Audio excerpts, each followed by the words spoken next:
Je suis Gabriel Brassard, chef de projet du livre blanc Diversité et ouverture sociale au sein du groupe INSA. Le groupe INSA vient de publier le premier tome de son livre blanc Diversité et ouverture sociale. Cet ouvrage est le fruit d'un travail de près d'un an mené par les équipes de l'Institut Gaston Berger. Mais avant d'aller plus loin, reprenons l'histoire depuis le début. Le groupe INSA est composé de 7 écoles d'ingénieurs publics implantées sur tout le territoire français, d'un institut international et de 6 écoles partenaires.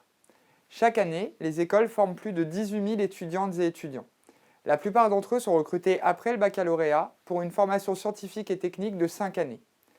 L'ambition du groupe est de former des ingénieurs humanistes qui prennent en considération les impacts humains, sociaux et environnementaux de la technique qu'ils produisent.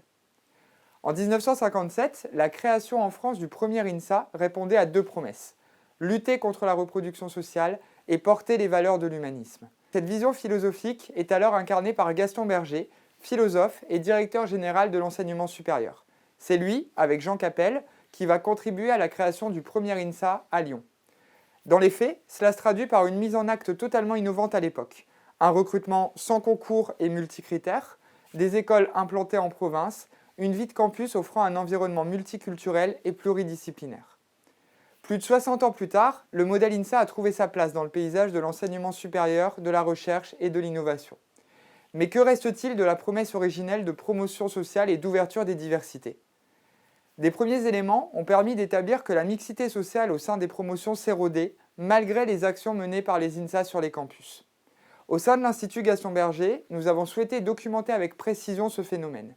Cet institut, Service Inter-INSA, déploie des programmes dédiés à la diversité dans les INSA et mène des travaux de recherche-action. Fin 2020, à travers son observatoire social, l'IGB a initié une vaste étude dont le résultat est le premier tome de ce livre blanc. Celui-ci permet aujourd'hui de dessiner un état des lieux précis de la situation dans les INSA grâce à des analyses statistiques de grande ampleur et à des entretiens réalisés auprès d'étudiants et de personnel dans chaque INSA pour recenser et évaluer les actions menées. Quelques informations nous semblent particulièrement importantes à retenir de ce travail. Les INSA sont impliqués dans des dispositifs d'action incitative en amont et sont notamment à la tête ou partie prenante de 15 cordées de la réussite sur le territoire national. Ils mettent également en place ou accompagnent de nombreux dispositifs d'inclusion des diversités. En dépit de cela, la diversité sociale dans les INSA s'est érodée au cours des dernières années. Le taux d'élèves titulaires d'une bourse Crous diminue et la part d'élèves issus de milieux sociaux très favorisés augmente au détriment d'élèves issus des classes moyennes ou des milieux les plus défavorisés. La diversité des territoires d'implantation des INSA attire des élèves originaires de diverses régions, mais majoritairement d'aires urbaines densément peuplées, au détriment des territoires ruraux. Il existe de plus des écarts importants de réussite en fin de première année.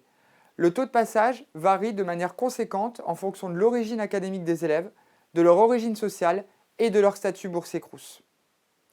Le groupe INSA souhaite s'engager pour retrouver une dynamique d'ouverture sociale et d'inclusion des diversités plus effective et répondre aux problématiques soulevées par cet état des lieux.